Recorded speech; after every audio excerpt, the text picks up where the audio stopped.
कि हम लोग पाप करते हैं और पुण्य भी करते हैं, तो क्या जो पाप करते हैं तो पुण्य करते हैं तो उससे पाप कट जाते हैं, कि पाप की सजा अलग मिटती है और जो पुण्य करते हैं उसी से उसको अलग भोगना पड़ता है? करे हैं बहुत विनोद है। जी, तो दूसरा बोलो। दूसरा क्वेश्चन, गुरुजी मैं बचपन से ही हनुमान जी की भक्त हूँ और सुंदरकांड बहुत करती थी। एक बार में 5 सुंदरकांड कर लेती, और अभी भी मैं सुंदरकांड मतलब रात्रि में नियम था कि रात्रि में बिल्कुल पूरा नहा धो के सुंदरकांड करना, लेकिन मैं सुंदरकांड करती हूँ तो गुस्सा बहुत आती है, तो इसलिए मैंने पिछले 6 महीने से सुंदरकांड छोड़े और सिर्फ शनिवार और मंगलवार को कर रही हूँ। बहुत अच्छा प्रश्न है, दोनों प्रश्न बहुत अच्छे। क्या नाम है बहन? जी, रमा अग्रवाल, दमोह से। बहुत सुंदर, एक बार ताली बजाओ। दोनों बहुत गंभीर विषय।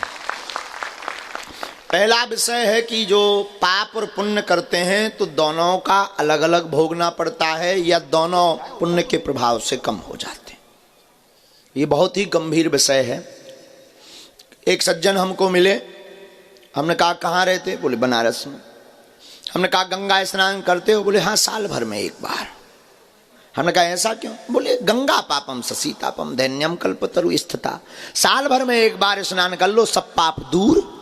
हमने कहा पर साल भर में क्या हैरान, तन क्यों घोल रहे हो, 3 साल में करो। तो जो पाप है, पाप का दंड पाप में ही भोगना पड़ता है और पुण्य का भाग पुण्य के सुख के रूप में भोगना पड़ता है। दोनों का भोगना पड़ता है, वरना फिर ऐसा हो जाए कि जिंदगी भर व्यक्ति पाप करे और लास्ट टाइम पुण्य कर दे, सो फिर स्वर्ग मिल जाए। लोग भी बड़ी चतुर होंगे, ऐसा नहीं है।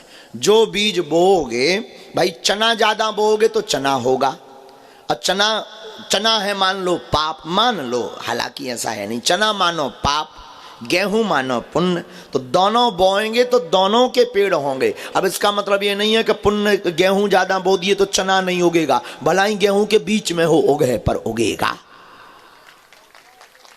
ऐसे ही पाप पुण्य है, इसलिए दोनों को ही भोगना पड़ता है, पाप को। हाँ, अब एक बात हम जोड़ेंगे। फिर आप कहेंगे जब भोगना पड़ता है तो भगवान और संत महात्मा ये दरबार, इनकी क्या जरूरत, काहे को टाइम बर्बाद करवा रहे बेफिजूली में? जब भोग नहीं है तो इनमें काहे को टाइम बर्बाद करें? तो बहुत अच्छा सूत्र है इसमें। संत महापुरुष भगवान की कृपा से पाप में मिलने वाला दंड अगर 10 सीढ़ियों से गिरना है तो 2 से गिरता है, पर गिरता है। और पुण्य ज्यादा होने पर भगवत कृपा या गुरु कृपा से जिस व्यक्ति को मंजिल 10 फुट की मिलनी हो, वो छलांग लगाकर 40 फीट ऊंचे स्थान पर बैठ जाता है। तो पाप और पुण्य दोनों को ही भोगना पड़ता है, शास्त्र ऐसा कहते हैं। सुख दुख पाप पुण्य दिन राति। अब दूसरा प्रश्न बड़ा गजब का था, और कई लोगों का रहता कि हम हनुमान जी की पूजा करते हैं तो गुस्सा आती है, लेकिन आपने एक बड़ी ट्विस्ट की बात बोली कि 6 महीना से बंद कर ली, तो अब गुस्सा कम हो गई है? थोड़ी थोड़ी, लेकिन है तो फिर इसका मतलब सुंदरकांड से नहीं है। हनुमान जी को लोगों ने बड़ा उग्र बना रखा कि हनुमान जी बड़े उग्र हैं, गुस्सैल हैं, खतरनाक हैं। और जब से वो लंका में उपद्रव करे आए, जब से और डेंजर सुपर डुपर हीरो की फोटो हो गई। हाँ, ऐसा है ही नहीं। हनुमान जी जैसा सौम्य और सरल कोई नहीं है।